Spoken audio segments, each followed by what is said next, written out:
স্কুলে যেতে চাইলেও যেতে পারছে না টিউমারে আক্রান্ত ১৪ বছর বয়সী রাকিব। চিকিৎসা করানোর জন্য রাকিব ও রাকিবের মা পারুল বেগম হাটবাজারের দোকানে দোকানে মানুষের কাছে হাত পেতে টাকা তুলছে। রাকিবের চিকিৎসার জন্য প্রয়োজন প্রায় ৫০,০০০ টাকা। পটুয়াখালী প্রতিনিধি এম এ হান্নানের পাঠানো তথ্য ও ভিডিও চিত্রে দেখুন ডেস্ক রিপোর্ট।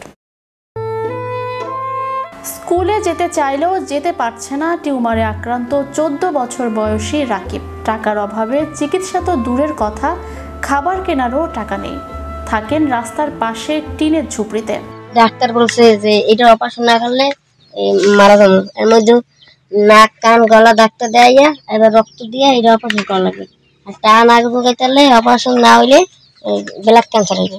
মানে সুস্থ হইলে আবার ভালো পড়ালেখা করতাম। স্বামী অসুস্থ, পরের বাড়ি কাজ করে পেট চালাতে হয় পারুল বেগমের। ৩ সন্তান নিয়ে ভাঙাচোরা জরাজীর্ণ ঝুপড়ি ঘরে মানবতর জীবনযাপন করছে পারুল। টিউমার আক্রান্ত ছেলেকে বাঁচাতে ঘুরছেন সবার দ্বারে দ্বারে। বাজার টাকা উঠে দিন আমি ছেলে বাঁচাইতে পারি, সবার কাছে চাই। চিকিৎসা করানোর জন্য রাকিব ও রাকিবের মা পারুল বেগম হাটবাজারের দোকানে দোকানে মানুষের কাছে হাত পেতে টাকা তুলছে ছেলের উন্নত চিকিৎসা ও সুস্থ জীবন পাওয়ার আশায়।